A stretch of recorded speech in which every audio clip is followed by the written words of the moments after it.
wassalatu wassalamu ala asyrafil anbiya wal mursalin wa ala alihi washabihi ajmain.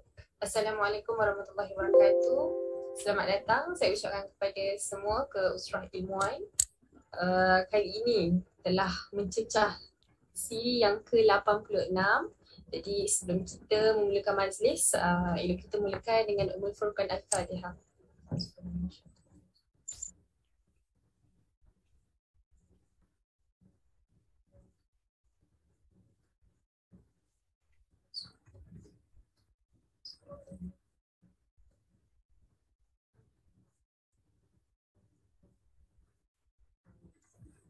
Amin amin ya rabbal alamin.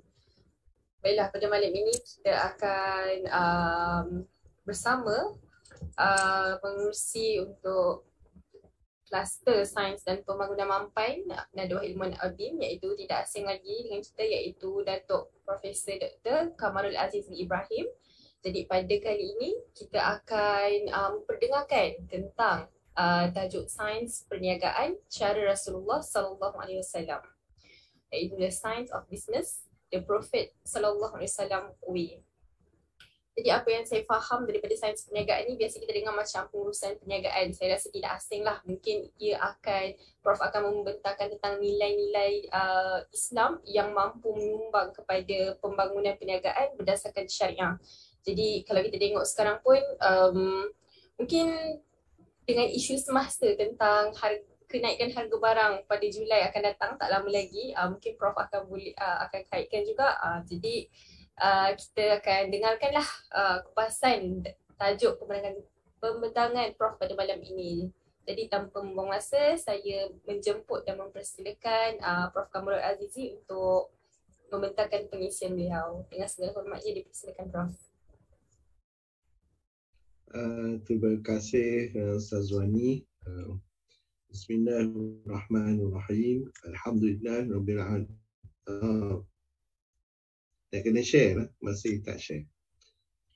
Alhamdulillah Rabbil Alamin. Wassalatu wassalamu ala syafil anbiya wal mursalin. Minta share kalau boleh. Saya tak boleh share screen. Bismillahirrahmanirrahim. Alhamdulillah Rabbil Alamin. Wassalatu wassalamu ala syafil anbiya wal mursalin ala alihi wa sahbihi ajma'in. Alhamdulillah, pada malam ini kita akan membincangkan satu topik yang ramai daripada kita biasa berminat untuk masuk ke dalam bidang ini kerana dia memberi kesan terhadap kehidupan kita seharian. Dan memang Rasulullah sendiri pun mengatakan bahawa perniagaan ini adalah 9/10 daripada rezeki.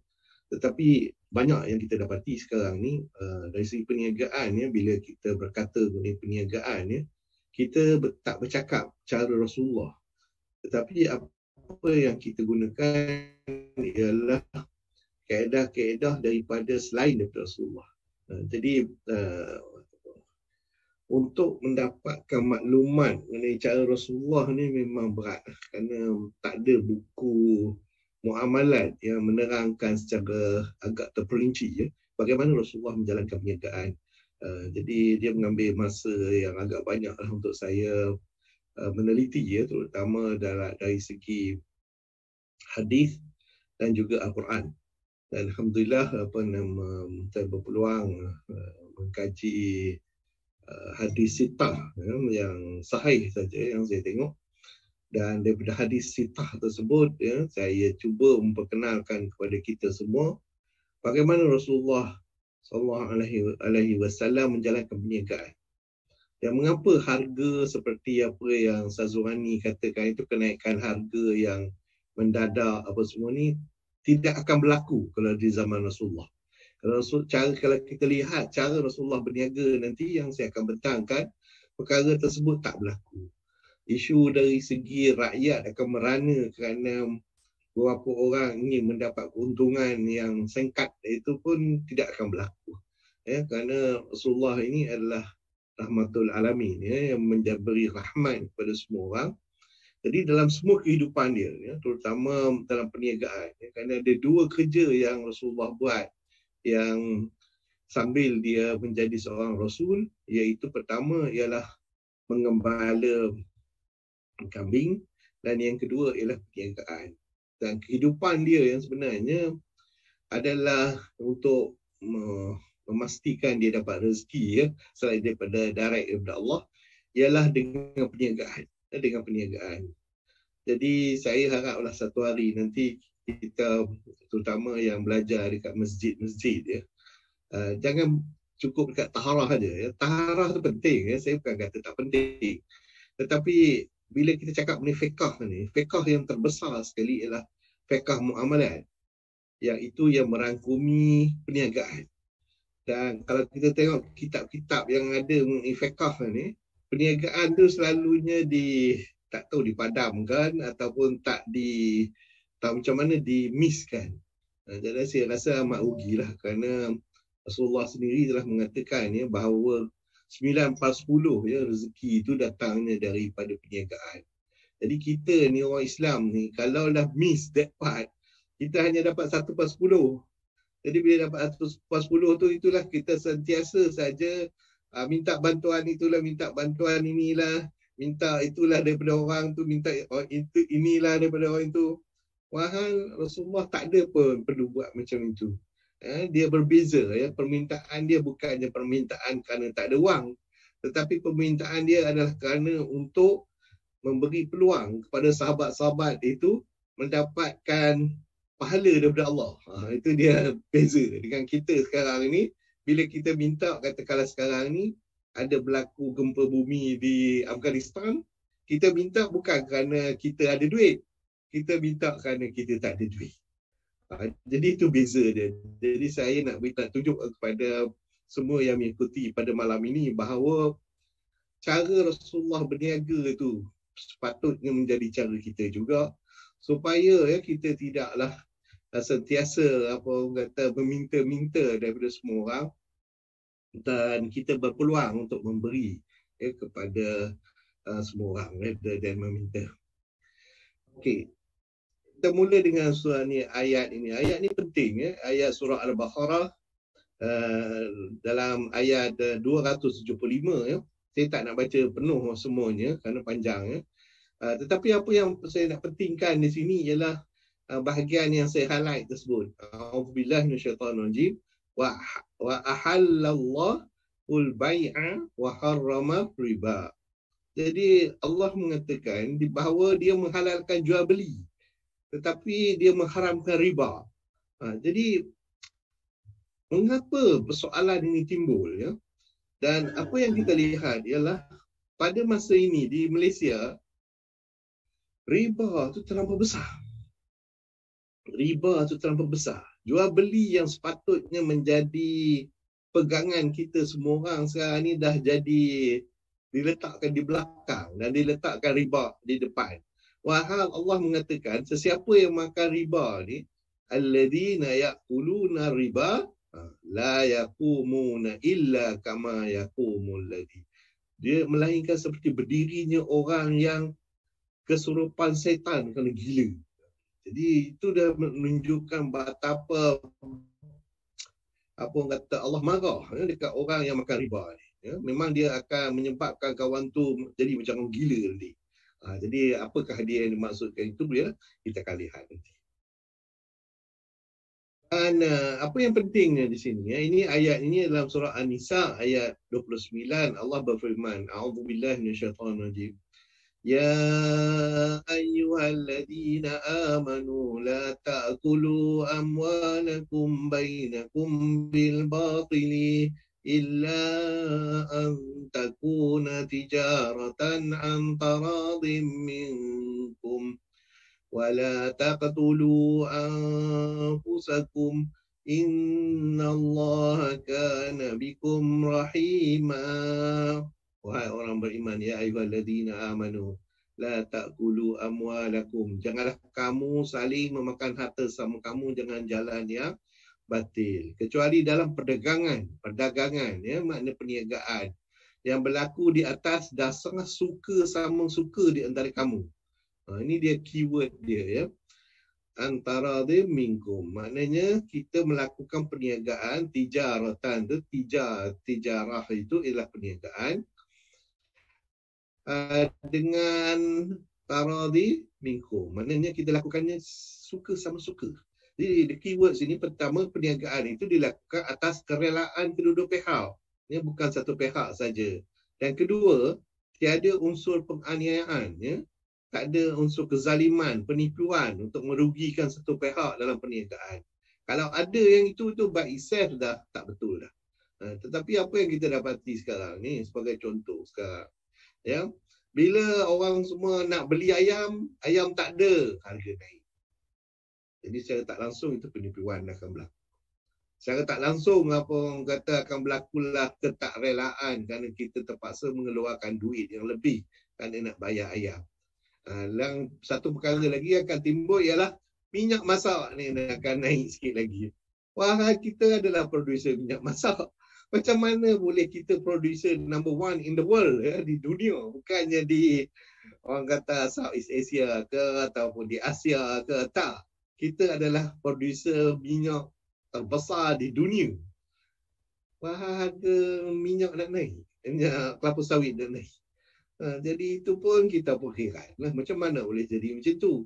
So mesti ada orang yang tujuan dia ialah untuk kegembiraan diri dia sendiri saja. Ya. Orang lain dia tak peduli. Dia yang pentingnya diri dia sendiri. Inilah dianya masalah perdagangan yang ada sekarang ni, perniagaan yang ada sekarang ni yang tak mengikut cara Rasulullah. Ya, dia buat sesuatu itu hanya untuk kepentingan diri dia sendiri saja dan tidak kepada kepentingan ummah. Ya, tidak kepada kepentingan ummah. So, kita tengok riba dulu kerana ini dibenarkan. Ya, memang Allah dah katakan dan Allah sebut dalam Quran, ya, dia akan minta Rasulnya memerangi orang ini. Dan Allah juga minta kepada semua pemerintah di dunia ini, ya, supaya perang orang riba ni. Tapi apa yang kita buat, kita lah sokong dia lagi lah, biarkan dia lagi lah, happy dengan dia lagi lah, makan dengan dia lagi lah, minum dengan dia lagi lah. Jadi bila kita biarkan ini yang terjadi. Jadi apa dia riba? Riba berarti mengambil tambahan dari harta pokok. Dia buat simple je. Kalau harta pokok tu RM10, dia minta lebih lagi. Dia nak, okey, saya nak RM11. Ataupun kalau modal dia tu katakan RM1,000, dia nak RM1,100 dia kata.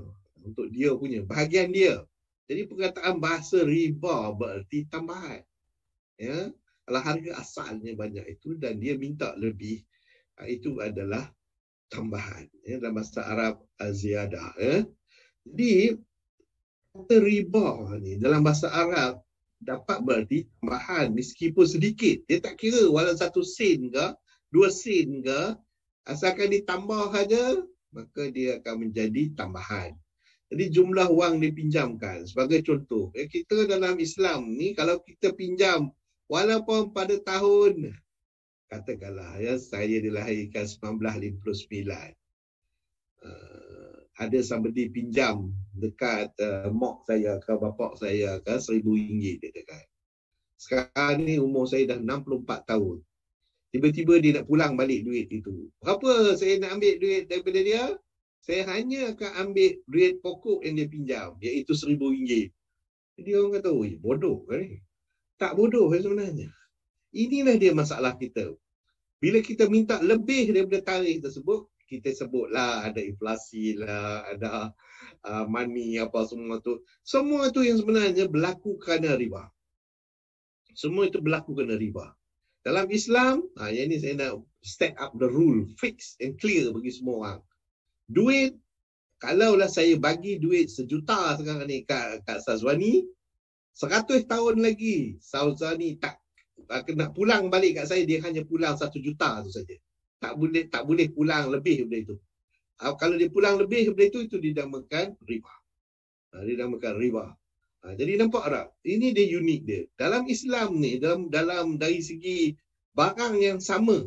Maknanya kalau duit dengan duit, dia tak ubah. Dia bukan ubah dengan masa. Kalau diubah dengan masa, itu consider riba. minta ustaz-ustaz faham yang ni. Ini dari segi bahasa, bahasa takrifan riba. Riba ialah apa saja yang terlebih dalam segi bahasa Arab, dalam bahasa agama ke.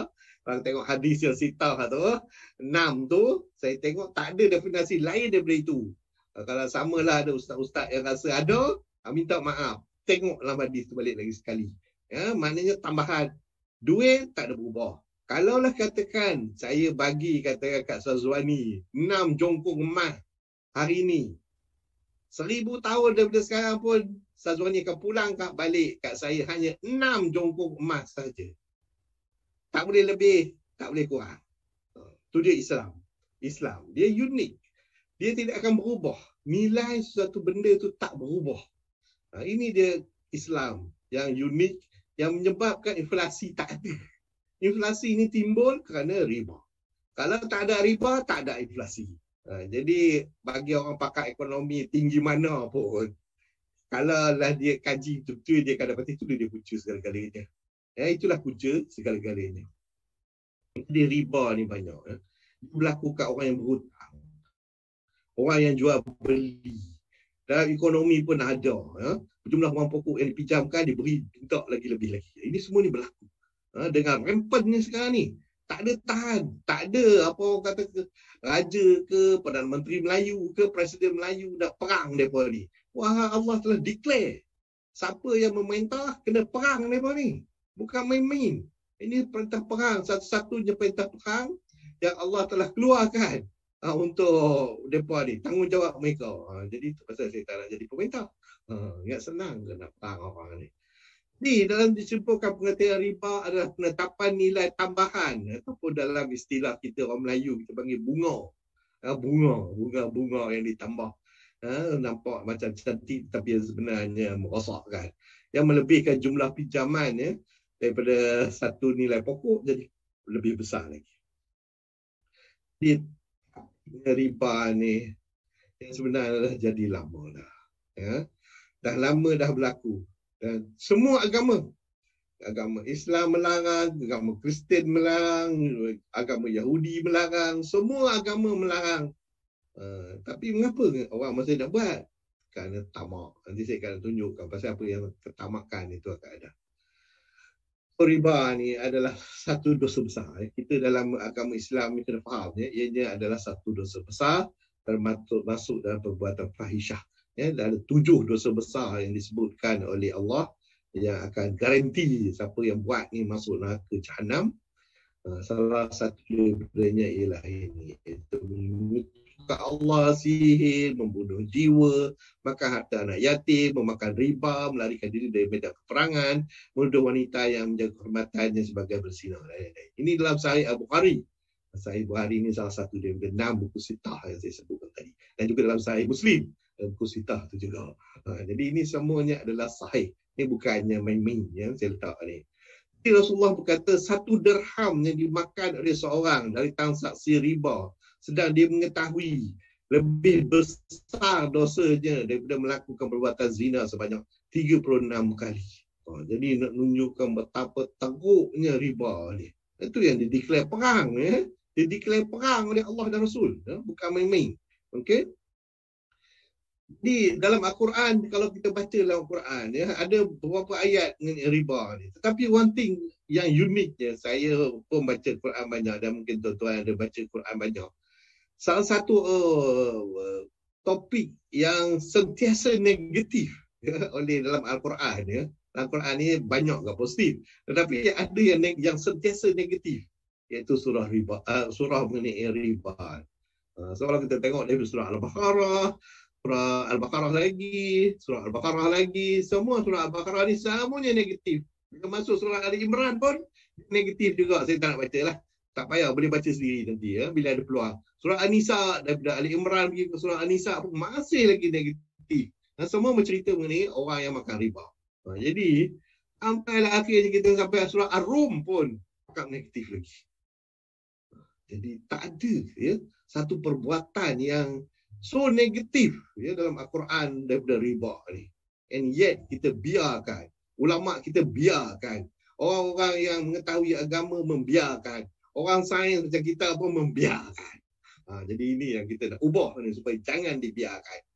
Okey, nak faham riba ni apa? Paling mudah saja ya. Paling mudah. Saya nak tunjukkan ni satu perkara yang paling mudah untuk faham.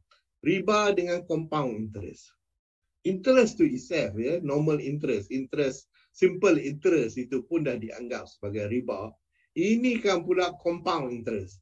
Compound interest adalah standard interest yang digunakan oleh semua bank di Malaysia dan juga di seluruh dunia dan di seluruh negara-negara Islam. Mereka menggunakan compound interest ini untuk pinjaman, Jadi apa dia? Kalau simple interest senang nak faham lah. Maknanya dia lend kita kata 100 US dollar, dia nak 10% keuntungan. Jadi dia ambil RM10. Lepas tu, itu pun riba. Ini riba juga ni. Tapi riba ni nak kata mencekik sangat tak lah. Tetapi saya cakap oleh kerana Allah dah kata perang, kita perang. Tak kira. Tapi apa yang saya takut ialah the compound interest. Compound interest ni dia bukan ambil saja daripada apa orang kata pinjaman tu, tapi dia akan ambil daripada keseluruhan nilai. Dia ambil dari keseluruhan nilai. Mungkin ramai yang tak faham apa yang dimaksudkan ni. Saya akan tunjuk satu graf. Ni simple je, tu dia. Kalau simple interest dia sama je setiap tahun. Tapi kalau compound interest tengok tu dia bertambah. Setiap tahun dia akan bertambah. Kalau kita nak plot cara orang suka tengok, tu dia. Yang warna hijau tu boleh nampak warna hijau itu dia compound interest. Dia bertambah. Maknanya kalau lah kita pinjam RM10 dari ni, tahu-tahu kita dah berhutang dekat 100,000, tak sampai pun 5 tahun. Itu dia punya impak dia. Dia naik cepat je. Dia naik cepat je. Kalau equation tu dia equation dia. Tak payah lah equation, nanti demam lah nak tengok matematik. Tapi ingat dia akan bertambah dengan banyak dalam masa yang singkat berbanding dengan simple interest. Itulah dia riba. Itulah dia riba yang digunakan. Dia pun tak nak guna simple interest kerana sikit sangat untungnya pun dia kata. Dia tak sedar bahawa even dia simple interest tu pun dah riba, dia memang dia akan masuk neraka dah setiap hari dah. Kalau compound lagi dia masuk neraka. Okey. So, kita pernah dengar cerita Yahudi ni, Jews ni. Pasal apa selalu dihalau sana, dihalau ke sini. Bermula daripada Palestin dihalau, kemudian dia pergi ke Eropah dihalau, pergi ke Russia dihalau. Tak tahu dah punca dia. Kerana mereka ni lah walaupun dia punya kitab Taurat melarang mereka menjalankan riba, itu yang dia ambil. Pasal dia dah nampak keuntungan macam tadi yang saya ceritakan tadi. Jadi kekayaan yang hasil riba tidak berkat, malah dibenci oleh orang. Jadi that's why Hitler marah kat Yahudi.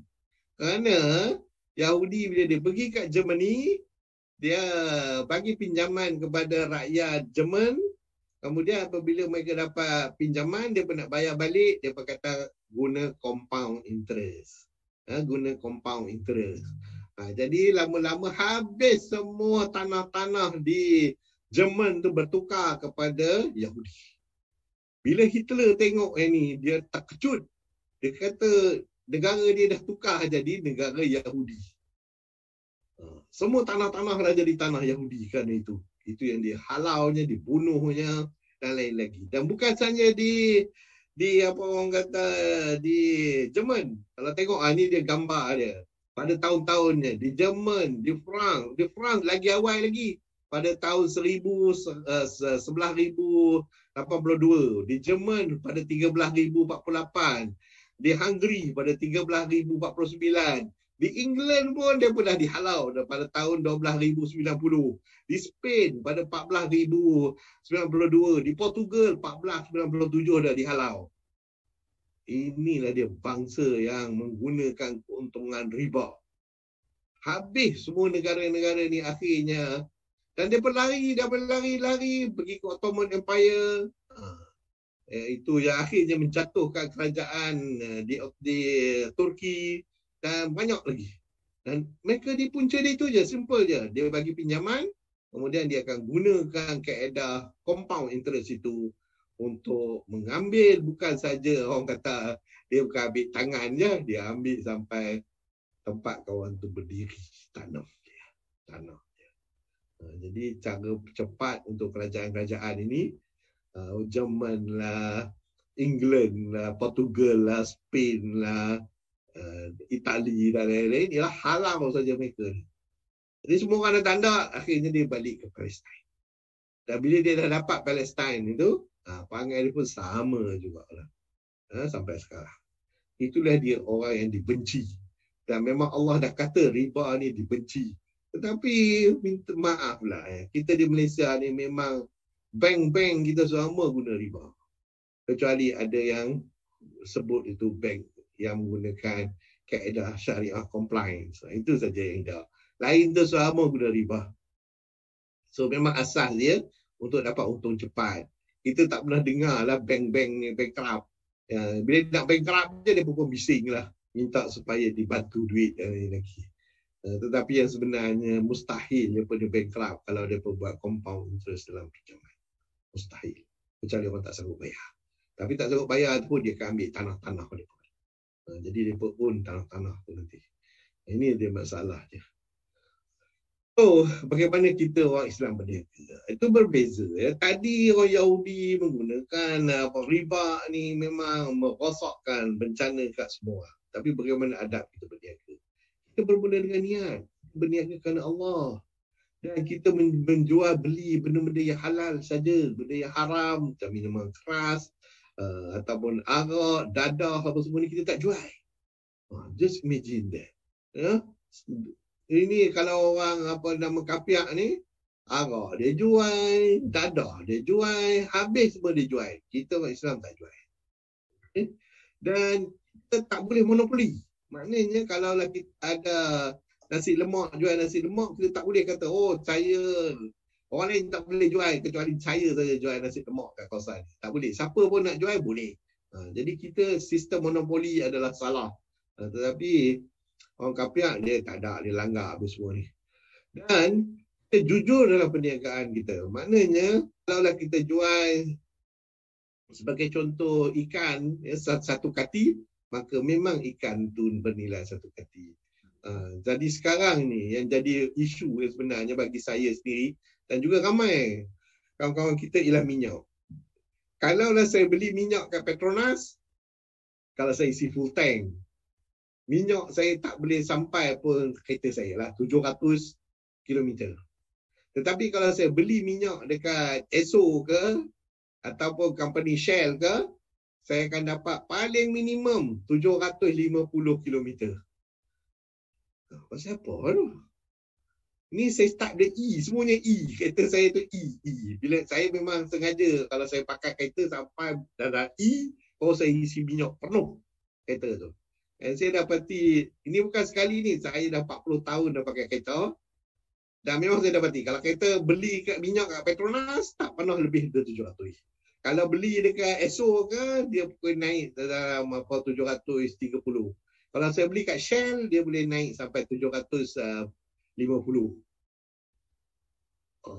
Jadi tak ada siapa cek lah. Takkan saya ada yang tahu. Mustahil ke macam tu. Tapi kalau motor dia tak boleh buat apa, pasal kecil sikit sangat. Dia isi minyak dia sepalit je, orang kata RM1, RM2 je. Tetapi kalau kereta, sama macam kereta saya ni, dia punya minyak dia banyak. Jadi saya terasa sangat. Untuk orang berkata orang kaya, tampak lah, rasa lah. Tapi tak boleh lah macam tu. Ya?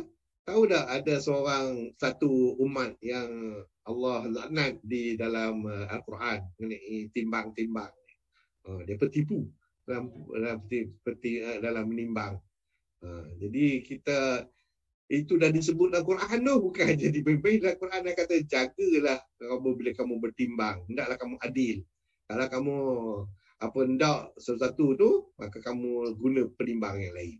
Ini tak boleh. Dalam Islam tak boleh ni. Okey, kemudian kita kena hindarkan riba. Kita orang Islam tak buat riba ni. Yang merosakkan semua orang ni. Ya? Jadi kayu ukur yang kita beli untuk perniagaan ialah perniagaan kita adalah bersih. Ya? Kita tak boleh pandang tutup mata kat dia ni, kita tutup mata. Kat kau ni kita tengok penimbang lain. Ini tak ada. Dalam Islam tak ada cerita itu. Siapa saja beli kat kita, dia akan dapat perkara yang sama. Jadi, kalaulah kita boleh dapat perkara ini, saya ingat Malaysia akan jadi satu negara yang tak ada masalah.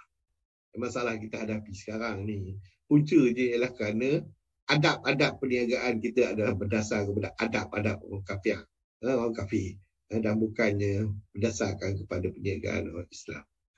Okey. So, benda ni yang sebenarnya dah berlaku. Jadi kalau kita tengok cerita garis sejarah Nabi dan Rasul, semua dah ada dah. Cuma itulah, kalau kita tengok cerita Nabi Muhammad pun, saya akan emphasis pada Nabi Muhammad. Kerana itu Nabi yang paling dekat pada kita dan dia adalah kekasih kita yang sepatutnya menjadi contoh bagi segala perbuatan kita. Kalau tengok macam Nabi Syuaib jauh sangat, dia kata, jauh, tak pernah dengar. Tapi kat situlah yang penimbang tu yang tak betul berlaku. Jadi semua disebut dalam Quran. Okey, so kita tengok pada Nabi Muhammad ya.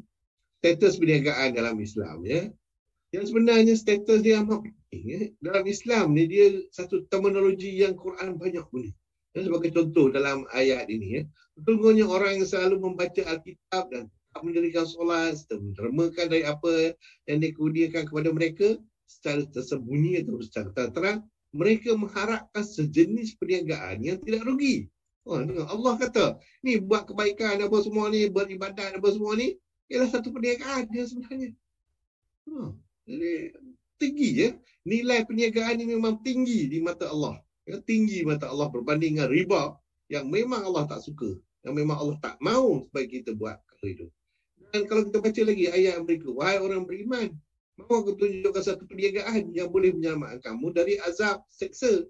Dia gunakan, Allah jaga menggunakan perniagaan di sini. Kenapa tak cakap bahawa satu cara, satu kaedah, satu metodologi? Mungkin lebih selesai, tapi tak. Allah kata perniagaan. Maknanya ada kerelaan. Dia mesti, Tuhan mesti rela dan kita mesti rela. Ini dia punya key elemen dalam perniagaan. Kerelaan mesti datang daripada kedua-dua pihak yang melakukan interaksi tersebut. Tak boleh seorang tu untung lebih, lagi seorang tu tak untung, lagi seorang tu kecewa, lagi seorang tu happy sangat. Itu dia beza dia ya. Ini bukan pekerjaan. Dianggapkan ini bukan satu pekerjaan tetapi ialah satu perniagaan. Jadi kita kena ingat ya. Lagi satu statement nanti saya akan tunjuk ini ialah Rasulullah yang sebenarnya tak miskin. Yang itu saya akan tunjuk lepas ini. Tak payahlah kita loncat. Okey. Jadi kalau tengok di zaman Rasulullah di Jazirah Arab ya, pada zaman Rasulullah, bagaimana Rasulullah itu berniaga, kita dapati ya, sama ada dia ikut Samudra India ke, atau dari Afrika, Mesir, dari Syam, dari Iraq, dari Persia, dan semuanya datang ke Mekah ya. Dan kita dapati apa dia sifat-sifat keusahawanan atau ciri-ciri perniagaan Rasulullah. Ya, saya just nak highlight je supaya kita mudah untuk lihat. Baginda mula berniaga berumur 12 tahun. Perhatikan ya. Mudanya. Kita yang budak-budak yang umur 12 tahun ni belum berniaga pun lagi. Tak erti pun nak berniaga. Sepatutnya kita dah kena mula ajar. Pada 12 tahun tu dia sepatutnya ngajar menjual simple-simple je. Tak perlu kompleks. Ya. Macam jual air ke, jual nasi lemak ke. Dia mula dari kecil. Ya. Jadi Rasulullah ni, dia bermula berniaga berumur 12 tahun. Dan mentor dia adalah Abu Talib. Bapa saudara dia. Dan perniagaan dia dari sehari ke sehari menjadi lebih baik. Kerana mereka dapati dia ni Al-Amin. Orang peniaga dan dia Al-Amin pula tu. Sehingga kan apa orang kata ada seorang peniaga, kalau nak ikutkan multi-million dollar konglomerat yang besar, iaitu Siti Khadijah pun terdengar mengenai seorang pemuda yang boleh dipercayai. Masa zaman itu pun dah ramai orang tak boleh percaya ke orang muda ni. Tak boleh percaya ke orang muda. Tetapi ada seorang ni yang hebat perniagaan dia, and yet dia very pure and very clean apa semua. Jadi sampai Siti Khadijah pun dengar mengenai Rasulullah. Jadi Rasulullah ni unik. Dia unik. Dan dia bukannya macam orang kata orang yang dah kena dadah kan, lepas tu nak ajak berniaga kita. Teruk macam mana nak harapkan dia. Okey. Dan masa zaman Rasulullah tersebut, dia Arab memang dia pun ada ya, perniagaan dia, industri tenunan dia pun memang famous lah. Ini dilakukan oleh kaum wanita. Dan mereka juga ada buat baju dan menyamak kulit. Di kawasan-kawasan industri seperti di Yaman, di Syam, ya. Dan tempat-tempat ini pun ada juga tempat-tempat yang bercucuk tanam ya, untuk mereka exchange ya, dan juga haiwan, mengembala haiwan supaya mereka boleh jual haiwan ya. Jadi perdagangan ini adalah satu perkara yang popular ya.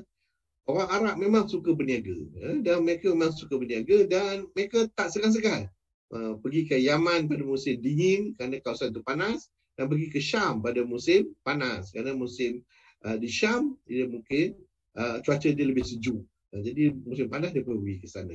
Itu yang kita baca dalam Quran, surah yang famous tu, li'ila fi Quraisy ila fihim, dan seterusnya. Itu cerita mengenai orang Arab ini ya, boleh pergi ke utara dan ke selatan.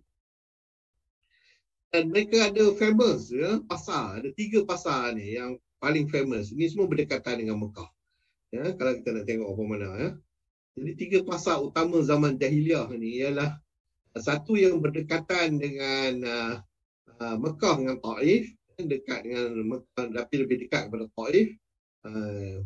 Dan lagi satu ialah pasar yang berdekatan dengan Mekah, yang Madinah, dan lagi satu ialah pasar Zu Al-Majaz yang dekat dengan Arafah. Jadi ini adalah 3 pasar yang memang famous masa tu. Ini kalau tengok rajah dia tu dia 3 tersebut. Kalau tengok dekat-dekat semua dengan Mekah. Dekat-dekat semua dengan Mekah. Jadi semua orang akan pergi ke situ. Selain daripada itu ada pasar-pasar yang lain yang ditunjukkan dalam rajah ini. Jadi ini lokasi pasar dan memang trading adalah satu benda yang dilakukan di zaman Rasulullah, dan famous disebabkan itu. Dan kalau kita tengok Rasulullah dia semakin berumur, menjadi muda dan yang gagah Jadi Abu Talib sebenarnya kita ketahui tidak punya harta yang banyak lah. Jadi dengan itu Nabi Muhammad SAW membantu Abu Talib dengan mencari nafkah hidup dan melalui perniagaan ini. Dan dia tak buat benda yang tetap lah, gembala ke, dia buat sikit saja sebagai penggembala. Kemudian ada Khadijah isteri Khadijah, iaitu isteri dia, future isteri dia, telah mendengar cerita mengenai seorang pemuda yang boleh dipercayai.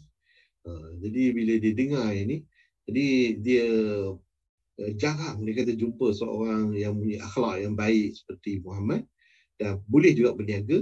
Jadi Khadijah mengutus orang untuk ajak Nabi pergi untuk berniaga ke Syam, iaitu menggunakan bahan-bahan yang ada pada Siti Khadijah. So bila dia tiba dan dia lihat perangai Nabi Muhammad yang tak baik, dia ucapkan salam dan minta izin dia nak masuk dan lain lagi lah, maka Khadijah tertariklah dengan perwatakan Nabi Muhammad ni.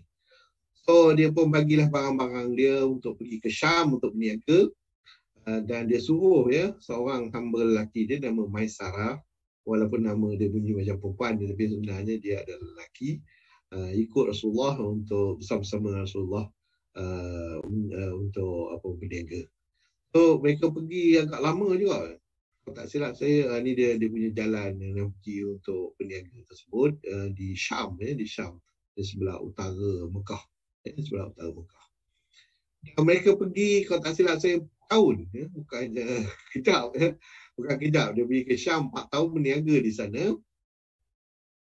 Dan apa yang saya akan bagi nanti ialah bagaimana Rasulullah berniaga di Syam.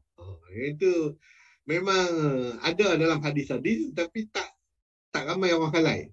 So saya akan highlightkan malam ni supaya kita boleh faham macam mana Rasulullah berniaga. Kemudian bila dia dah balik 4 tahun dia berniaga di Syam, dia balik, dia terus pergi ke rumah Khadijah, iaitu owner barang-barang yang dia bawa. Jadi itu adalah satu perkara yang kita kena faham. Bila orang bagi modal kat kita, kita sepatutnya berjumpa dengan orang yang bagi modal tu dulu. Kerana dia memang curious nak tahu apa jadi dengan modal dia. Adakah untung ke, rugi ke. Dan Rasulullah dibuat macam tu. Dia balik je, dia terus je pergi ke rumah Khadijah. Dan sampai sana dia simpan semua modal yang dibawa tu. Dia beri keuntungan kepada Khadijah dan mana-mana barang yang dia beli dekat Syam tu pula dia jual juga dekat perdagangan. Jadi kita nampak it's very open Rasulullah ni very open. Jadi dia mendapat banyak keuntungan daripada ini. Jadi Khadijah happy lah tengok bahawa seorang anak muda boleh buat perkara-perkara ini. Dan dia boleh percaya kepada Nabi Muhammad. So bila Nabi Muhammad balik ke rumahnya, Maisarah pun ceritalah bagaimana keadaan Nabi Muhammad ni semasa perniagaan tersebut. Daripada dia tu nanti kita akan tengok mana cara Rasulullah berniaga. Dan ceritalah juga yang mengenai jumpa pendeta yang mengatakan dia lah akan menjadi bakal Nabi yang akhir kerana pendeta tu ada buat satu kemah di bawah sebuah batu pokok dan semua orang tak nak duduk kat bawah pokok atau bawah kemah tersebut kecuali Rasulullah.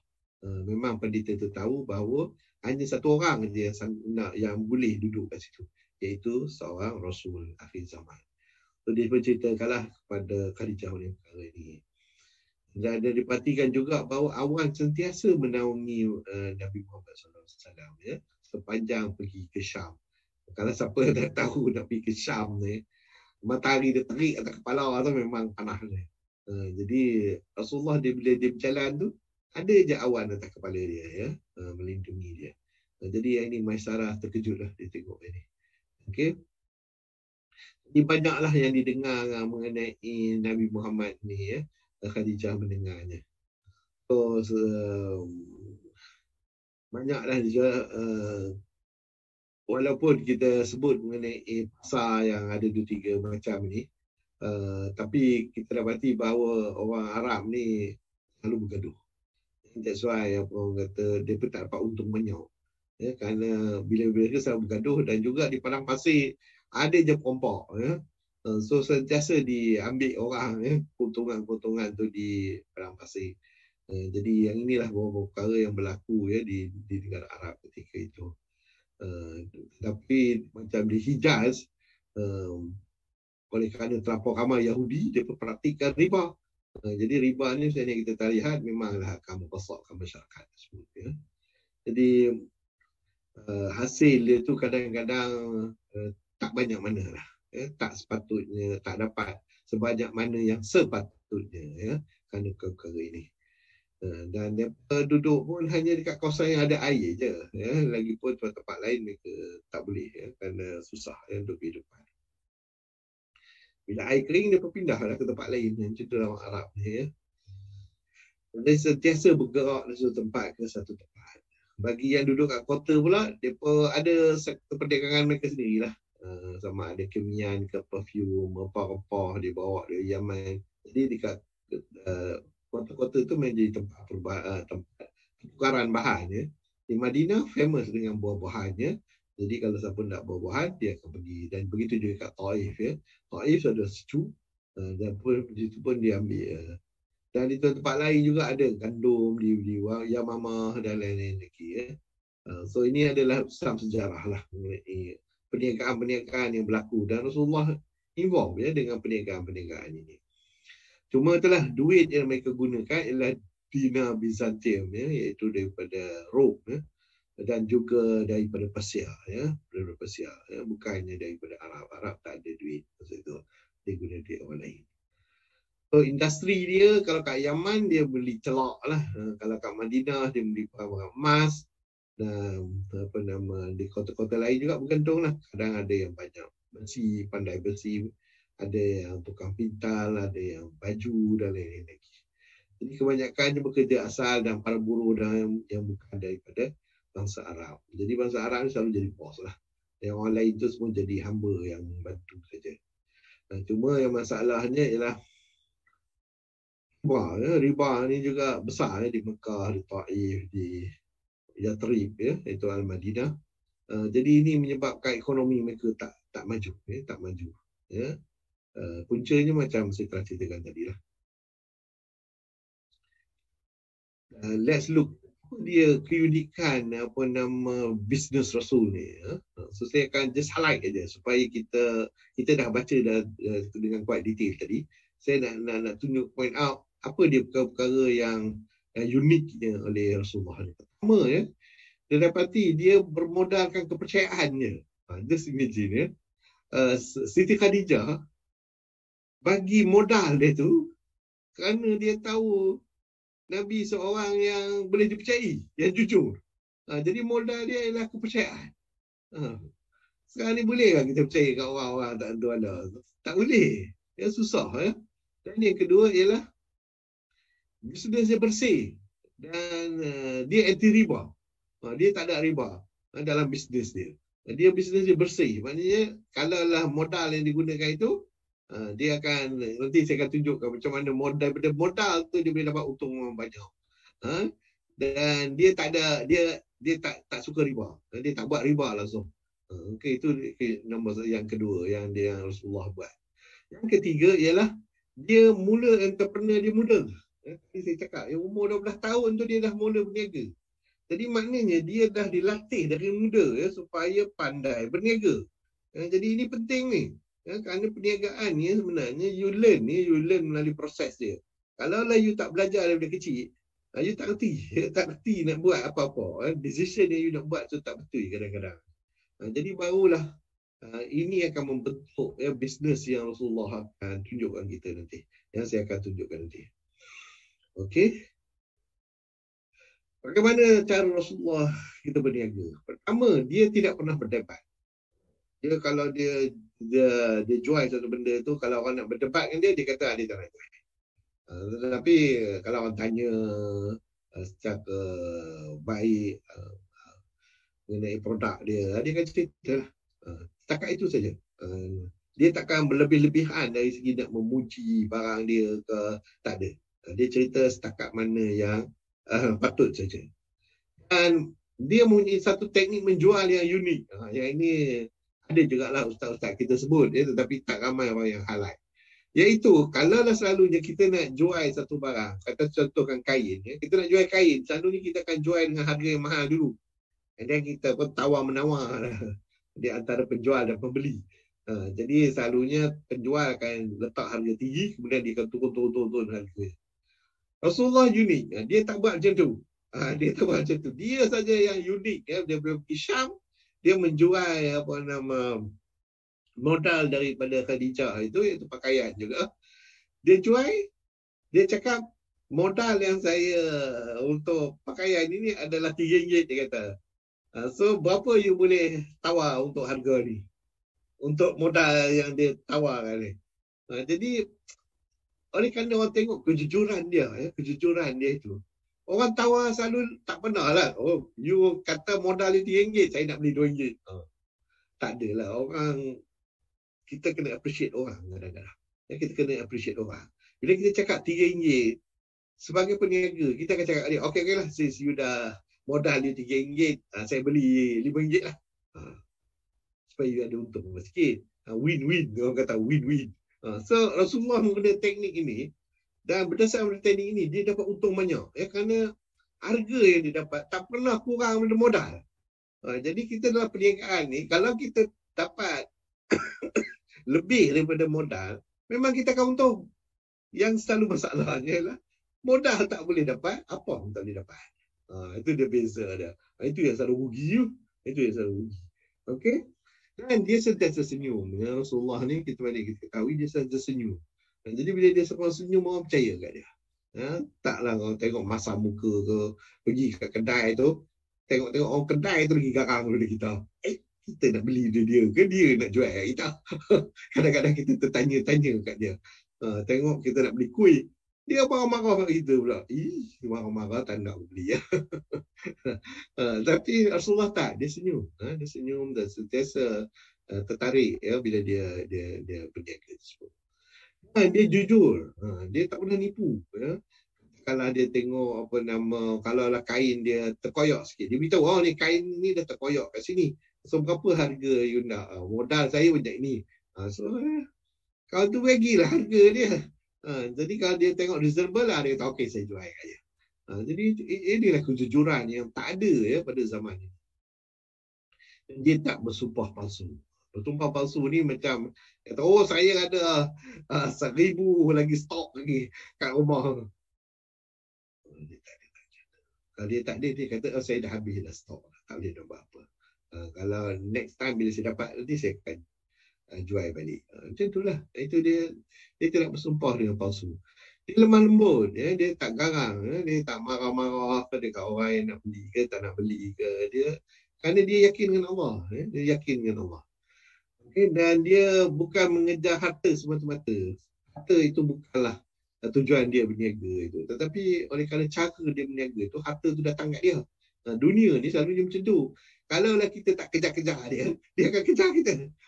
Memang saya dapati memang macam tu lah. Saya dah hidup dah dekat 60 tahun ni. Kalau saya tak kejar dunia akan cari saya. Dia cari macam mana pun saya kata, saya tak nak lah. Saya dah banyak lah. Datang juga nak bagi. So memang inilah satu hakikat yang kita kena faham. Dia fasih tutup kata dia. Dia tak ada tentak-tentak ke tiba-tiba dah tukar fikiran ke. Taklah, dia fasih, very clear. Statement dia clear dan kalau kita jumpa dia lagi sekali pun dia cakap the same thing. Jadi boleh kita percayai. Dan keuntungan maksimum adalah mungkin. Yang ini satu misunderstanding. Ada setengah orang kata, oh tak boleh lebih daripada 10% ke 50%, tak ada. Dan sebenarnya kalau mengikut daripada hadis ya, banyak ya, bukannya sikit ya. Hadis yang banyak ya di dalam sahih yang sitah tu saya baca pati, at least offhand saya boleh ingat 3 di mana Rasulullah berniaga, modal dia RM3, dia jual lebih daripada RM6, maknanya 2 kali ganda. So maknanya itu bergantung lah. Kalau dah orang dah, then dia jual according to the supply and demand ya. Supply and demand. Ada orang kata tak boleh, orang Islam tak boleh. Pergilah saya minta kat dia, pergi cari dalam hadis mana yang kata tak boleh. So dalam hadis memang kata boleh. Rasulullah memang buat macam tu. Jadi so kita tak salah dengar orang-orang yang tak tahu mana dia dapat perkara itu. Ataupun dia reka sendiri. Astaghfirullahaladzim. Okey, itu dia cara Rasulullah kita berniaga. Tidak pernah berdebat, teknik menjual yang unik, sentiasa senyum, jujur, tidak bersumpah palsu, lemah lembut, bukan mengejar harta semata-mata, fasih tutur kata dan keuntungan maksimum adalah mungkin. Okey, itu dia cara kita Rasulullah berniaga. So, dalam kita nak jadi kaya, kerana salah satu daripada tujuan kita berniaga selalunya untuk jadi kaya. Jadi kita hendaklah juga berani bertakwa. Kalaulah kita nak berani kaya, maka kita kena berani bertakwa. Jadi berarti kita nak jadi teman ya, bukan saja kepada bisnes tetapi kepada dakwah. We have to combine dua. Dan kita dapati ya, banyak daripada ilmu ataupun mengenai agama kita ni dibawa oleh peniaga-peniaga ya, daripada India, daripada Yemen yang datang ke Malaysia. Mereka ni berniaga pada asalnya, tetapi sambil berniaga mereka berdakwah. Dan inilah dia praktis Rasulullah juga ya, praktis Rasulullah juga. Jadi kita kena kalau boleh, kalau kita berani untuk jadi kaya, maka kita should be berani untuk bertakwa. Jadi berani untuk kaya ini berarti kita yakin bahawa Allah menjamin rezeki kita. Kita mesti yakin itu. Walau apa pun, ya, kalau Allah dah tetapkan pembeli itu adalah pembeli kita, dia akan datang. Tapi kalau Allah dah tetapkan bahawa itu bukan pembeli kita, kita buat apa pun, orang tu takkan beli. So, once kita yakin kepada itu, maka kita taklah orang kata kadang-kadang marah-marah kat orang pembeli kita. Ya, kerana kita yakin bahawa ini ketetapan Allah. Dan kita kena apa orang kata memahami keberkatan dalam harta. Ya. Harta tu kalaulah kita satu yang halal dan baik, maka kita akan mendapat keberkatan daripadanya. Keberkatan ini in the sense of ada banyak-banyak kesan-kesan lain yang akan timbul daripada harta yang kita dapat tersebut. Kesan-kesan yang kita tak pernah terfikir, tak tahu kita dapat. Dan seterusnya ialah kita mesti faham ya, keinginan kita tak ada wang. Kenapa kita nak duit? Mengapa kita perlu duit? Nanti saya akan terangkan ya, mengapa yang kita perlu ada wang. Kalaulah kita tak ada pemikiran seperti ini, maka kita tidak akan bekerja kuat ya, untuk mendapat wang tersebut. Dan kita kena faham ya, kemuliaan harta ni kalaulah kita ada, maka kita boleh buat banyak benda. Kita boleh tolong orang, kita boleh orang kata bina masjid, kita boleh bantu orang anak yatim dan lain-lain. Jadi kemuliaan ini ada dalam harta. Tetapi kita kena make sure lah untuk dapatkan harta tersebut. Kita kena faham fitrah harta. Dalam pada itu ada tak fitnah aja. Bila kita dah dapat dah kaya sangat, maka kita beli Lamborghini lah, nak buat apa? Itu tu diri kita. Ya, harta kalau kita dapat bukan untuk diri kita. Kita buat untuk ummah. Itu yang paling pentingnya. Dan kita hendaklah selalu ingat ya, kita ingin dapat harta yang daripada harta yang halal. Ini penting. Kalau kita menggunakan riba untuk mengumpulkan harta, maka Allah tidak akan memberkati usaha yang kita lakukan. Dan kita kena faham akibat haram ini. Bila haram ini dah jadi sebahagian kehidupan kita, maka kita akan dapati nanti anak-anak kita tak berjaya, keluarga kita tak berjaya, akan jadi banyak masalah. Ya, Tuhan akan boleh turunkan kesemua masalah ni pada kita. Dan kita kena faham makna kekayaan sejati. Ya. Bila Allah dah nak bagi kita dan tengok kita punya sincerity, maka Allah akan berterusan bagi. Tak usah risaulah. Kerana kita kena faham ya, Allah ni Tuhan yang maha kaya. Dia tak ada kekurangan apa-apa. Apa je kita nak, dia bagi nanti di future. Dan akhir sekali ialah mesti mengerti semua orang sama. Ada setengah orang, dia dah dapat dah kaya dah, dia excited dah, dia lupa orang Tuhan. Dan Tuhan lupakan dia. Kita jangan macam tu. Kita sentiasa ingat pada Allah, maka Allah akan sentiasa ingat pada kita. Dan dia akan sentiasa beri kepada kita kalau kita sentiasa ingat dan bersyukur kepada dia. Itulah dia. Berani kaya, berani bertakwa. Kena ada itu. Attitude itu. Bagaimana nak bangunkan bisnes secara Rasulullah? Ya, macam mana menjadi Rasulullah sebagai tauladan orang kaya raya. Dan untuk itu, ya, kita kena tengok macam mana Rasulullah menjadi entrepreneur. Ya. Pertama kita dapati, dia belajar daripada kebebasan sekolah alam. Kalau kita tengok, dia mengembala, ya, pada mula dia mengembala. So bila dia mengembala tu, kita dapati dia berada di open space. Ya, open space. Jadi daripada open space tu, dia realise bahawa dia boleh buat apa-apa yang dia nak. Dia boleh buat apa-apa yang dia nak. Especially kalau kita rasa open space. Kalau boleh ada peluang, pergilah ke open space. Ya. Jangan bukan duduk dalam bilik. Dia pergi open space. Betul-betul. Pergi ke kawasan padang yang besar. Duduk ke tengah-tengah tu. Dan tengok keliling. Oh, macam-macam. Dan kita boleh buat apa-apa saja. Dan yang kedua, kita belajar hidup sendirian. Kita kena, jangan depend kat orang. Jangan depend kat mak bapak. Jangan depend kat abang. Jangan depend kat adik. Jangan depend kat kawan. Depend kat diri sendiri. Maka barulah kita boleh bertawakal kepada Allah. Kerana kita direct dengan Allah. Dan sah kepimpinan dari kecil. Kita mesti dah mula jadi ketua daripada kecil lagi. Jangan takut nak jadi prefect ke, jadi apa kata ketua ke apa semua tu. Ambil post tu. Kita buat mistake masa kecil, maka kita akan diperbetulkan. Dan hargai aliran proses. Kita tengok setiap benda tu berlaku mengikut proses yang tertentu. So kalaulah kita miss satu proses, maka dia tidak akan berjaya. Jadi kita kena appreciate dia. Kita kena hargai bahawa setiap proses itu ada step-step dia. Dan tak boleh kita loncat-loncat. Dan kita kena selesa dengan perubahan hidup. Kerana hidup kita dia berubah dari sehari ke sehari. Jadi kita kena biasakan diri kita. Memang akan berubah.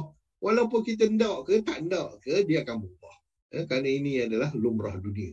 Lumrah dunia. Besok akhirat, besok mungkin tak. Dan kita hendaklah memupuk dan memiliki keberanian. Jangan takut. Siapa nak takut? Tuhan ada bersama kita. Ya, Tuhan sentiasa ada bersama kita. Jadi bila Tuhan ada bersama kita, apa kita nak takut? Kita buat saja. Dan berani ya, berpetualang. Maknanya kita berani mencuba. Jangan takut. Cuba. Ya. Kalau salah, kita undur balik. Kita betulkan balik. Dan pergi ke depan balik. Dan macam tu. Ya. Berterusan. Jangan apa kata, Allah dah tak berjaya dah. Pensan terus. Tidur terus. Tak boleh bangun dah. Macam tu tak berjaya. Dan memiliki loyalty. Ya. Kita mesti ada orang yang kita loyal. Ya.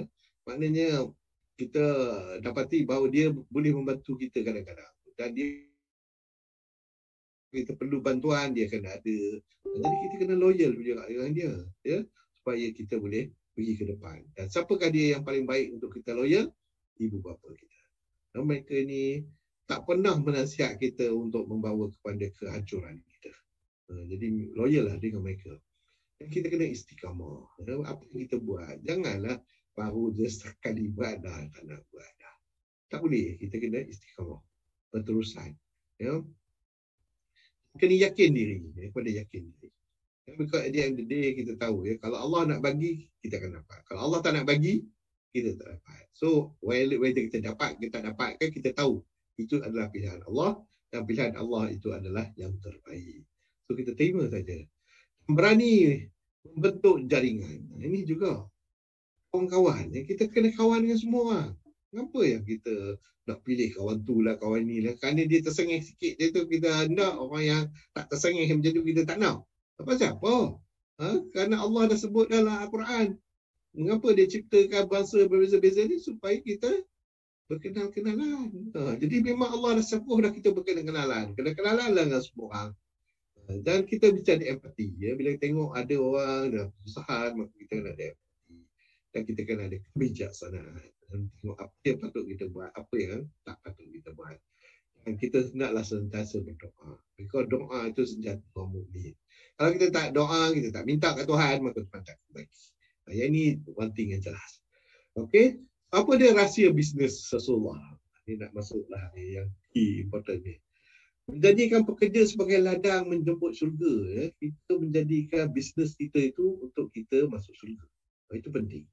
Kejujuran dan kepercayaan tak boleh dikuah sama sekali. Ya. Kita kena jujur dan dipercayai oleh semua orang. Tak boleh hanya mimpi saja. Tapi kita hendaklah boleh membuat mimpi. Bukan hanya kita boleh mimpi, tetapi kita hendaklah mencipta mimpi itu sendiri. Kita sendiri yang kena buat, ya, bukan orang lain. Kita berfikir visi kreatif dan bersedia untuk berubah. Kalau kita tengok dah perniagaan itu tak sesuai, maka kita ubah. Kalau dah tengok dah semua orang jual nasi lemak kawasan tu, pasal apa kita nak jual nasi lemak? Tengoklah apa yang tak ada kat kawasan tu. Oh, mungkin tak ada orang jual air. Kita jual air. Macam tu. Be alert dan be aware of kita. Perancangan kita dan matlamat kita mesti jelas. Yang itu kita fokus. Jadi dengan itu kita akan dapat kejayaan. Kita mesti pintar menguasaikan diri kita. Ya, kita kena jual diri kita. Siapa lagi kenal diri kita dan melain daripada kita? Dan siapa lagi yang akan mempromosi diri kita kecuali diri kita sendiri? Kalau kita tak promote kita diri kita, mana tak ada siapa promote. Tapi ada orang yang boleh promote kita, iaitu ibu bapa kita. That's why yang saya kata loyalty kena bagi kat ibu bapa. Mereka aja yang boleh promote kita selain daripada diri kita sendiri. Okey, kita membayar sebelum keringat. Yang ini adalah number one rule. Bila kita mendapat bantuan daripada orang lain, jangan procrastinate, ya. Tunggu lama-lama baru nak bayar. Tak. Sebelum peluh dia keluar, habis kering, kita kena bayar dia cepat. Bayar cepat, maka dia akan sentiasa ingin buat apa yang kita suruh. Bekerja dengan pintar, ya. Janganlah apa orang kata membuang masa apa semua ni. Dan utamakan sinergi. Maknanya kalau kita tengok dia berkait-kait dengan satu sama lain, kita hendak supaya berkaitan itu sentiasa ada. Dan kita bisnes dengan cinta. Cinta ni yang sebenarnya satu powerful punya ingredient. Bukan kita bercinta lelaki dan perempuan je. Kita kena bercinta pada semua benda. Dan dalam semua pekerjaan, especially dalam bisnes. Pandai bersyukur dan ucap terima kasih. Ya, kerana terima kasih ni walaupun very cheap, very simple, TERIMA, kasih saja, tetapi impak dia kepada diri kita dan kepada orang lain itu amat besar. So, lakukan terbaik. Mungkin hari ini kita tak percaya, tapi always know that kita buat itu adalah usaha yang terbaik. Dan ini adalah ciri-ciri rahsia bisnes Rasulullah. Yang saya kutip daripada hadis Sitah. Saya nak bubuh hadis ni kan, nanti kan saya punya talk ni akan jadi sampai 3 jam. Ini 1 jam ni dengan potong-potong banyak ni. Okey, jadi cerdas bisnes cara Rasulullah. Saya akan buat laju je. Modal bercinta, tenaga cinta, pencintai Rasulullah. Hakikat dan pentingnya cinta bagi bisnes. Hubungan antara bisnes, cinta dan kejayaan. Mencintai diri sendiri, mencintai waktu, mencintai pekerjaan, mencintai klien, mencintai pekerja, mencintai pengurusan, mencintai pesaing. Oh, ni semua cinta. Untuk orang muda sepatutnya biasa ya. Tapi kita gunakan cinta tu ya untuk mendapatkan bisnes yang berjaya. Bagaimana Rasulullah cepat kaya di usia muda. Kerana dia modal dia cinta. Modal dia cinta. Tapi ustaz kita tak pernah nak sebut itu. Terkejut juga kita kalau dengar ustaz cakap, saya tak pernah lisan. Lisan dia mungkin boleh sebut macam tu. Okey. Tetapi memang kalau you perhatikan dalam hadis-hadis sitah yang saya sebutkan tadi, memang asas dia cinta. Yang pertama ialah Siti Khadijah cinta kat dia. Kerana tengok kebagusan dia. Orang yang berniaga dengan dia pun cinta kat dia. Kerana dia orang yang jujur dan baik. Tengok, semua cinta. Pekerja dia suka dengan dia kerana dia bayar gaji sebelum orang tu kering dia punya peluh. Kerja dia pun cinta kat dia. Nampak tak? Ni semua cinta. Semuanya cinta. Okey. Perniagaan yang dilarang. Dalam Islam ni ada juga perniagaan yang dilarang. Selain riba. Tadi riba ada special. Tetapi perniagaan pun ada yang dilarang. Barang yang haram. Perma binatang tak boleh. Binatang dalam kandungan. Ada dua akad. Satu harga tunai lain. Harga hutang lain pun tak boleh. Unsur tidak kejelasan atau bergharar pun tak boleh. Melibatkan perasaan. Melibatkan orang gila. Orang buta. Kanak-kanak kecil. Wakil. Perantara pun tak boleh. Gahan mahjur, maknanya kadang-kadang orang tu okey boleh beli, kadang-kadang tak okey pun tak boleh. Orang bodoh tak sama tawaran dan penerimanya juga pun tak boleh. Hutang dengan hutang tak boleh. Nasihat tak awam pun tak boleh jual beli. Bayaran sumber haram pun tak boleh beli. Melibatkan hangus deposit, maknanya orang tu bagi deposit, you kata okey, kalau you tak beli, burn. Ini pun tak boleh ni salah ni. Urbun. Dan selain daripada itu, adalah sebagai contoh kalau buah-buahan tanaman yang masih berada di ladang pun tak boleh jual beli. Buah-buahan yang masih belum masak pun tak boleh jual beli. Boleh je sentuh-sentuh je. Okey, saya nak beli je ni, tak boleh juga. Ataupun dia lempak je barang tu. Saya nak beli je tu. Tak boleh juga. Dan buah yang basah boleh dibeli. Ini adalah perniagaan yang dilarang. Ini semua ada dalam hadis. Kalau nak sebut sesuatu ni memang ada hadis. Kalau rajin nak baca, pergilah baca sitah hadis. Semua ada ni semua. Jual beli yang dilarang oleh agama, tapi sah hukumnya. Yang ini satu lagi jual beli, tapi dari hukumnya sah, boleh. Cuma dapat dosa lah, dapat dosa. Apakah dia? Iaitu orang contoh dia pergi ke desa, dia pergi beli barang yang murah daripada orang desa tersebut, kemudian dia jual mahal. So barang yang dibeli orang desa itu dijual dengan harga yang sangat tinggi. Maka selalunya menjadi ini biasalah kalau orang bandar, orang kampung. Tapi kalaulah orang desa tahu harga dia, cuma dia malas nak jual kat bandar, dia jual dekat orang ini, jadi tak apa. Tetapi kalaulah dia tak beritahu, maka itu pun berdosa lah. Menawar barang yang ditawarkan orang lain. Apalagi dah tawar dah harga punya itu dan dia tawar pula lagi yang lebih baik lagi, itu pun tak boleh dalam Islam. Menjual beli melalui bidaan atau lelongan secara palsu, dia tipu. Dia buat lelong-lelong, tengok dia dah pakat-pakat dah. Kau ni beli harga lelong ni, kau ni beli harga lelong ni, itu pun tak boleh. Jual beli ini dijamakan sebagai najas. Lelongan dan bidaan dirancang sebagai palsu supaya harga lelongan dapat dinaikkan. Menjual di atas penjualan orang lain. Maknanya dia jual, kemudian dia beli barang tu, dia jual pula barang tu dan lain-lain. Ini semuanya boleh, tetapi hukumnya berdosa. Macam mana kita nak jadikan supaya kita tak miskin, supaya kita tak miskin ya. Ini dah suntikan anti miskin. Ramai kita ni miskin sebenarnya.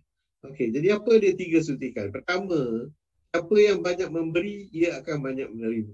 Ayat ini memang Al-Quran ni, ayat Quran ni sebenarnya yang mengatakan kalau kita banyak beri, kita akan dapat menerima banyak juga. So make sure lah bagi. Apa yang selalu kita ada usaha sekarang ni ialah sebagai contoh, subuh tu mesti sedekah. Pasal apa subuh selalu sedekah? Kerana rezeki akan datang waktu siang hari itu.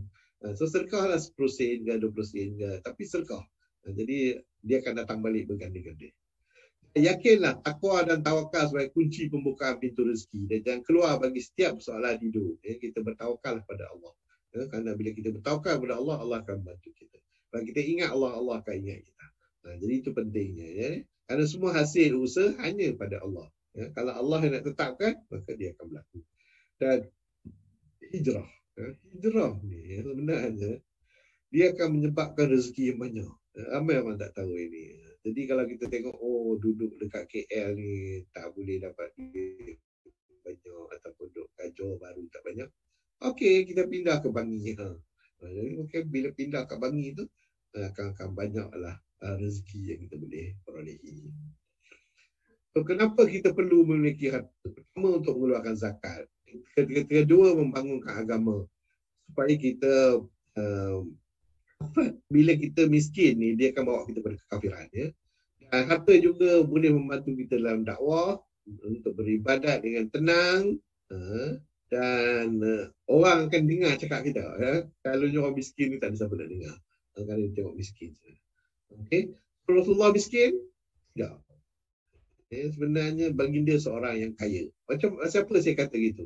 Cuma hidup yang dijalaninya tidak seperti orang kaya. Dia tak ada banglo, dia tak ada home theater, tak ada kapal tenggelam kaki, tak ada baju branded.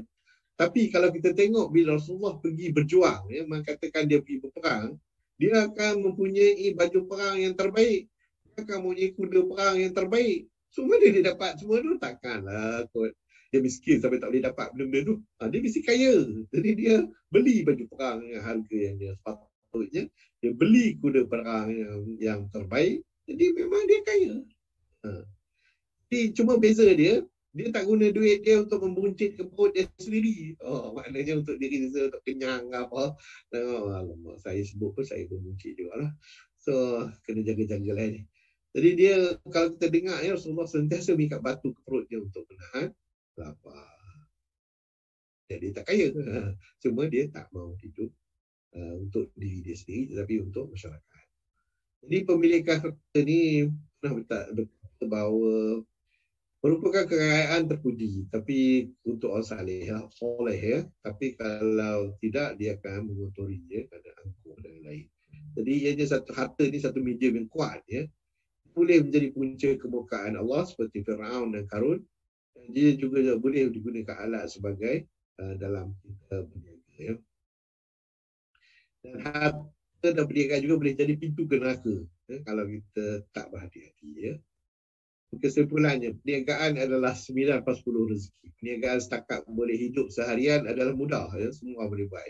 Perniagaan yang boleh membantu ummah dalam kehidupan seharian adalah dan kita hendak ini supaya kita menjadi kaya dan membantu ummah ya, dalam dakwah kita. Dan kita terikut kaedah perniagaan orang kafir, orang Yahudi, orang Barat, orang Cina yang belum masuk Islam, India yang belum masuk Islam. Mereka ni memang menggunakan kaedah riba yang memang tak boleh kita buat. Hanya kaedah perniagaan Rasulullah SAW saja akan mendapat keberkatan dunia dan akhirat. So, saya akhiri dengan membaca surah Al-Jumu'ah. Ini, A'udzubillah minasyaitanir rajim. فَإِذَا قُضِيَتِ الصَّلَاةُ فَانْتَشِرُوا بِالْأَرْضِ وَابْتَغُوا مِنْ فَضْلِ اللَّهِ وَاذْكُرُوا اللَّهَ كَثِيرًا لَعَلَّكُمْ تُفْلِحُونَ. Apabila solat telah dilaksanakan, maka bertebaranlah kamu di bumi. Carilah kurnia Allah dan ingatlah Allah banyak-banyak agar kamu beruntung. Wabillahi taufiq wal hidayah. Assalamualaikum warahmatullahi wabarakatuh. Waalaikumsalam warahmatullahi wabarakatuh. Terima kasih Prof. Kamarul atas perkongsian yang bagi saya membuka mata lah bila Prof cakap pasal orang muda ni dah kena start dah kan tentang young entrepreneur. Saya macam tak start lagi macam tu So mungkin itu adalah salah satu kita punya macam mungkin akan trigger untuk orang muda dan mungkin saya sendirilah. Tapi itulah kalau kita tengok hakikat kat Malaysia ni perniagaan dikuasai oleh bangsa lain. Jadi kita sendiri yang dulunya 2/3 dunia ni dikuasai oleh Islam dan kita tahu orang yang paling kaya dan dunia adalah Rasulullah, tapi kenapa kan kita macam tak follow, tak ikut kat mana lah adilah tu. Jadi Alhamdulillah selesai sudah perkongsian daripada Prof. Kini sesi untuk saya membuka ruang dan jika ada soalan daripada para penonton sama ada di Zoom dan juga secara live. Facebook atau YouTube. Mungkin boleh unmute ataupun tinggalkan komen di ruangan chat. Silakan. Salam. Ya, silakan. Dengar.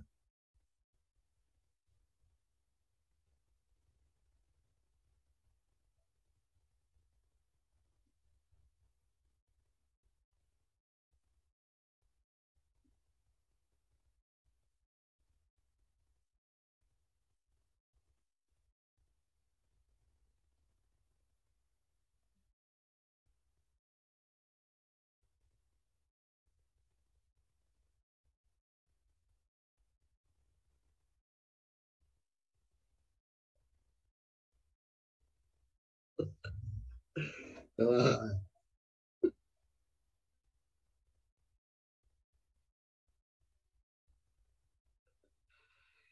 Aduh, ini beratnya soalan ni sebenarnya. Pasal nak jawab dia susah. Because hanya Allah je yang tahu hati seseorang. Jadi bila cakap mengenai hati ni, kita tak boleh nak bagi komen. Pasal saya teringat pada zaman Rasulullah.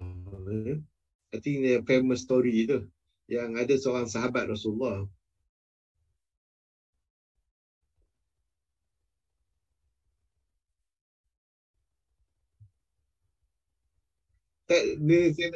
Ada bagi saya cerita dulu yang apa yang Rasulullah cerita ni. Nanti saya tak complete kan. Dia macam ni apa namanya, pada zaman Rasulullah dulu, masa dalam satu peperangan, ada seorang sahabat, dia dah nak pancung ada seorang orang kafir. Kemudian orang tu kata, asyhadu an la ilaha illallah wa asyhadu anna Muhammadar Rasulullah. So sahabat ni dia terus pancung kepala kau. So bila dia balik, Rasulullah panggil dia. Dan bila Rasulullah panggil dia, dia cakap, dia tanya kepada sahabat ni, betul ke kamu pancung ada satu orang kerana dia menyebut asyhadu an la ilaha illallah. Sahabat ni pun menjawab, iyalah, dia ada pancung ada satu orang kerana dia. So Rasulullah tanya dia, adakah kamu mengetahui hati dia? Jadi saya pun bersalah lah. Kalau lah niat dia baik, dia kerana untuk mengajak orang semua mengikuti dia, dan saya rasa memang betul lah, baguslah dia buat tu. Tapi kalau dia bertujuan untuk apa orang kata show off dan lain-lain tu, biarlah, itu antara dia dengan Allah lah. Allah akan memberi apa orang kata balasan yang sesuai lah. Jadi kita ni sebagai orang yang ketiga ni, kalau boleh kita tak usah buat judgement lah. Kita ni manusia biasa. Allahuakbar.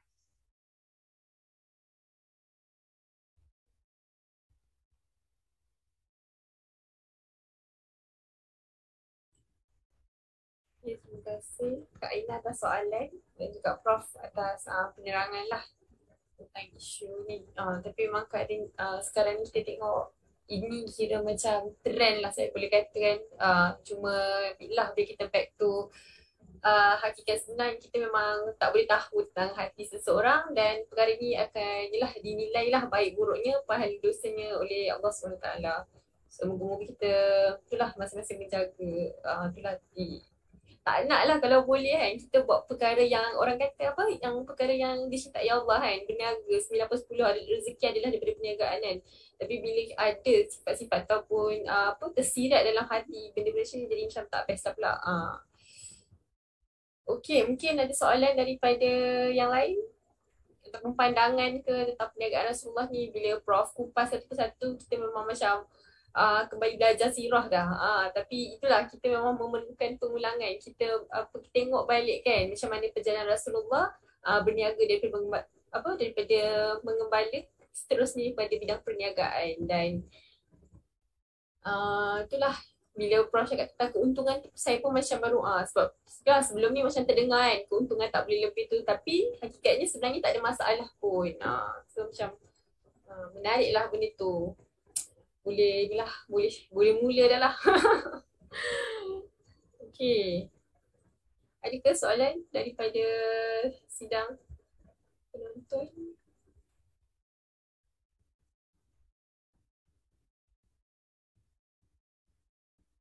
Okay, kalau tak ada mungkin soalan daripada saya lah ataupun dia bukan soalan tapi mungkin nasihat lah saya sebagai orang yang kalau Prof cakap dah 60 tahun hidup kan Prof, Prof dah nampak banyak-banyak sebab baru-baru ni macam saya terdengar lah orang kata jangan bertanya tentang cita-cita kepada orang lama tapi bertanyalah tentang pengalaman mereka. Mungkin ada nasihat Prof kepada orang muda macam kat luar sana lah, termasuklah saya tentang topik kita pada malam ini tentang perniagaan. Mungkin Prof boleh berkongsi sedikit, silakan Prof. Okey, terima kasih Syazwani.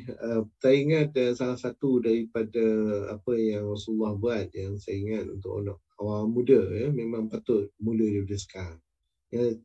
Dalam bisnes ni kita kena mula muda. Bila kita mula muda, maka kita akan learn daripada mistake yang kita buat. Dan macam Rasulullah dia umur 12 tahun dia dah mula berniaga. Dan daripada mula berniaga tu dia dah nampak dah.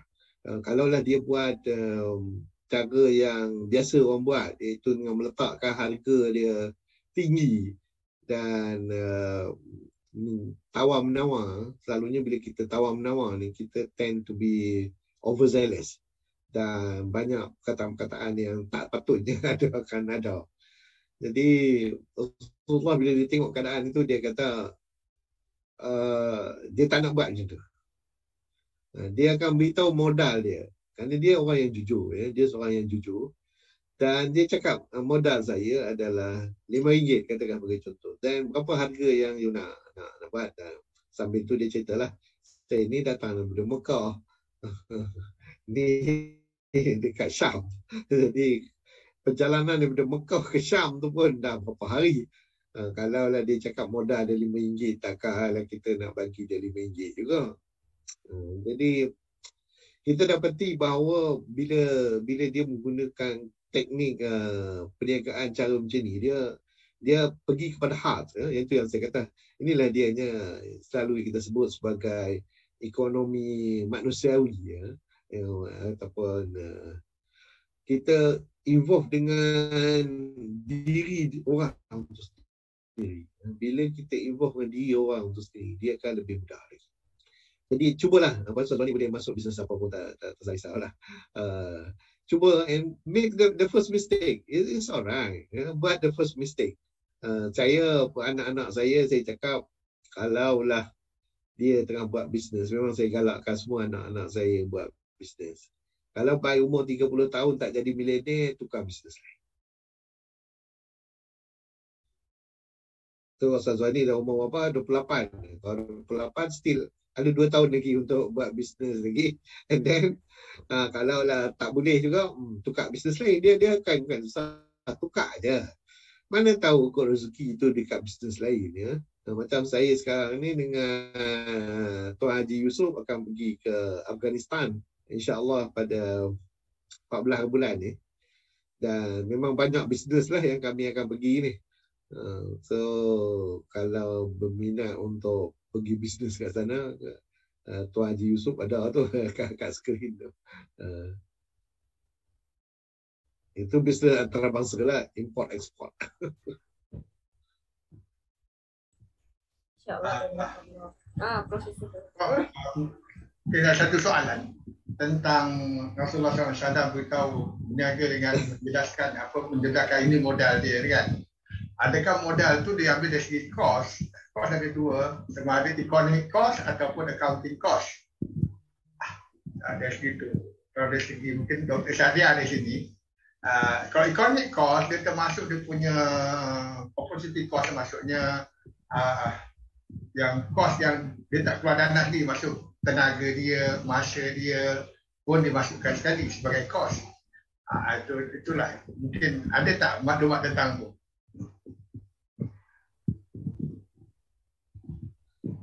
Okay, interesting soalan tu. Itu orang peniaga punya soalan tu. orang biasa dia takkan soal macam tu. Dia sebenarnya again kita berbalik kepada kejujuran Rasulullah. Ya, kejujuran dia, tapi kalau kita tengok daripada hadis yang menceritakan mengenai cara dia buat itu, dia tak go into detail. Jadi saya tak pasti sama ada dia ngambil kira tidak dari segi time dia dan semuanya tu. Tapi sebagai husnuzon, sebagai orang yang yakin bahawa Rasulullah akan buat yang terbaik, saya assume dia ambil kira yang itu semua. Wallahualam. Terima kasih. Saya ada soalan. Mari. Oh, saya 27 bro. Belum 28 lagi. Okey, tak apa. Ada lagi 3 tahun nak jadi milenial besok. Masya-Allah. Amin. Saya aminkan. Amin. Walaupun rasa macam wish. Lah masih bekerja di bawah orang, masih mengkayakan orang lain lagi. So kita lah follow the flow dulu, tengok macam mana. Itulah betul lah bila Prof kata kita cuba kan. Kalau gagal yang ni kita try hal lain lah. Kita tak tahu rezeki kita kat mana. Okay, mungkin ada soalan seterusnya ataupun ada perkongsian daripada topik ni. Okay, saya kira tiada lah daripada para penonton. Mungkin saya serahkan semula kepada Prof Kamarul untuk memberi kesimpulan daripada topik pada malam ini. Silakan Prof. Okey, terima kasih Ustaz Wani. Dalam perniagaan ini yang sebenarnya dia telah ditetapkan oleh Allah sebagai mengandungi keuntungan dan kerugian. So, seorang peniaga yang baik ialah dia akan cuba pastikan keuntungan itu sentiasa akan diperoleh. Jadi bagaimanakah untuk memastikan keuntungan itu sentiasa diperolehi? Yang itu adalah berdasarkan kepada kebijaksanaan penjual tersebut. Dan apakah yang dia confident dengan apa yang dibuat. Ataupun kalau kita nak guna istilah agamanya, dia bertawakal kepada Allah. Dan dia berdoa kepada Allah bahawa dia akan mendapat keuntungan. Dan bila kita berdoa kepada Allah, yang ini saya nak emphasize banyak kali sebenarnya. Kita ni tak pernah doa untuk jadi kaya. Kita ni tak pernah doa untuk untung dalam perniagaan. Kita ni tak pernah doa perkara-perkara seperti itu. Tetapi kita doa benda lain. Nak masuk syurga lah, nak masuk anak kita berjaya lah dan lain-lain lagi. So kali ni, why not kita tambah dalam doa kita. Kita tambah dalam doa kita, Ya Allah, baik umur 29 tahun since Prof Kamarul kata 30 tahun, saya nak 29 tahun saya akan jadi milenial. Cuma kena sebut lah, jangan sebut milenial je. Sekarang dia bagi milenial rupiah, tak banyak mana. Itu pun milenial juga. Cakap lah, macam saya kalau saya minta doa, saya kata milenial US dollar. Jadi kadang-kadang kita kena faham Allah akan beri apa yang kita minta. Yang itu saya yakin. Dan kita kena pasti yang kita minta benda yang betul. Jangan minta benda yang terlampau general sehingga Allah nak bagi pun dia tak tahu apa nak bagi. So ataupun bukanlah tak tahu nak bagi, Allah tahu, tapi dia takkan bagi apa yang kita tak minta. Jadi itulah. Saya harap semua orang akan berdoa dan saya harap semua orang akan jadi milenial nanti. Cuma bila dah jadi milenial, pastikanlah membantu kita punya WAP ni, wadah, Habib dan juga pembimbing apa namanya PKPIM dalam kita melaksanakan dakwah kita. So itulah, wabillahi taufiq wal hidayah. Assalamualaikum warahmatullahi wabarakatuh. Waalaikumsalam warahmatullahi wabarakatuh. Alhamdulillah kita telah sampai ke penghujung untuk usrah ilmuwan pada malam ini. So saya sendiri dapat banyaklah poin-poin penting macam rahsia kejayaan perniagaan Rasulullah semua tu kan. So bila Prof highlight tadi banyaklah benda tentang cinta yang sebenarnya kita perlu pupuk sebenarnya untuk menjadi usahawan yang berjaya ni. Banyaklah sebenarnya kalau saya tu dengan keunikan Rasulullah, cara dia yang macam apa, Tuan Yusof katakan tadi kan, macam mana sebenarnya nak kira benda tu. Dan saya paling terkesan bila Prof kata betul, kita memang kena doa, kena minta. Sebab so far saya rasa macam apa yang saya pernah minta sebelum ni, apa pernah suruh doa sebelum ni kan, macam Allah bagi je, cuma masa tu yang menentukan. Nak hantar tesis dah dapat hantar tesis, nak kerja dah dapat kerja. Tapi itulah mungkin ada yang apa, nak jadi kaya tu tak betul-betul doa macam mana. So kita mungkin kena spesifikkan doa. Yalah, InsyaAllah. Aku pun saya ucapkan terima kasih kepada Prof Kamarul untuk sesi pengisian pada malam ini. Jadi insyaAllah kita bertemu lagi pada waktu yang sama minggu depan pada hari Ahad jam 9.15 malam. Jadi sekian saja pada malam ini. Kita tutup majlis dengan tasbih kifarah dan suratul As.